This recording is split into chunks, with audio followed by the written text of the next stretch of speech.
This is DZOE TV 11, a commercial TV station with 100 kilowatt transmitting power, owned and operated by Zoe Broadcasting Network Incorporated, with station license number BSD-0049-2025 REN, issued by the National Telecommunications Commission, valid until March 11, 2026.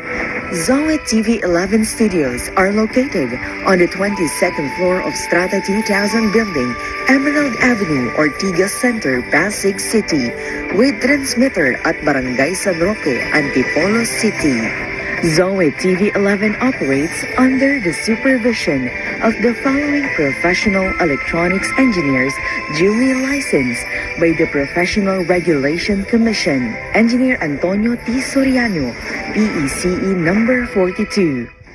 Engineer Vincent G. Ronquillo, PECE number 1199, and carried out by the following electronics engineers, electronics technicians, and first-class radio operators duly licensed by the Professional Regulation Commission and National Telecommunications Commission.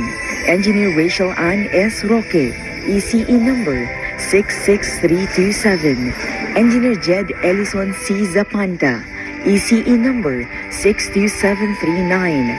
Engineer James Stephen M. Fabros, ECE number 70940.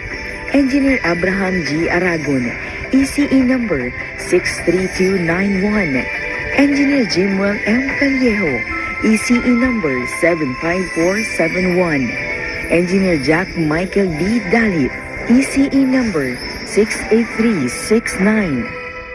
Engineer Michael Andrew M. Kapendit, ECE number 76124. Engineer Terry John H. Blanza II, ECE number 41568. Engineer Roberto A. Pagio, ECE number 33456. Mary Joy G. Falculan, ECT number 23222.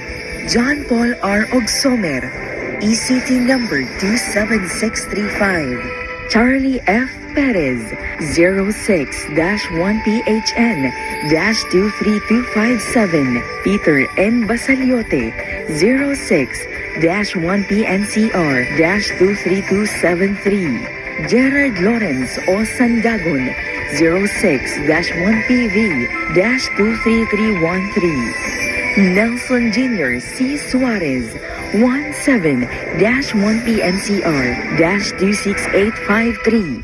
All programs telecast on this station have been approved by the Movie and Television Review and Classification Board, seen via satellite on 5 stations nationwide.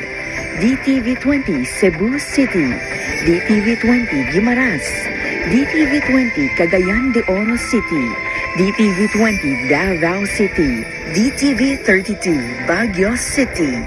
This is Zoe TV 11, now signing on.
Maraming salamat po sa panibagong araw na ito na inyong ipinagkaloob.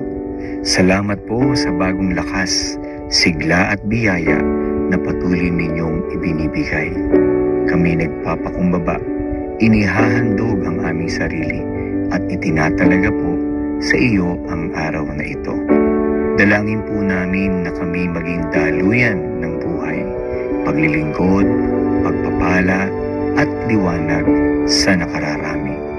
Turuan mo po kaming lalong manatili sa iyong salita at samahan po kami nang sa gayon higit na kami makaimpluwensya ng katotohanan.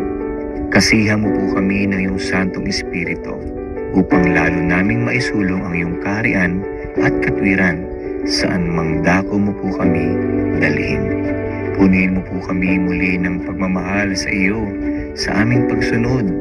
Dumaloy ang pag-ibig mo sa pag-abot at paglilingkod namin sa aming kapwa. Tulungan po kaming maging matapat sa lahat ng aming kilos at salita at makita ang integridad sa aming ginagawa. Ito po ang aming samot dalangin sa pangalan ng iyong bugtong na anak na si Jesus, ang aming Panginoon at tagapagligtas. Amen.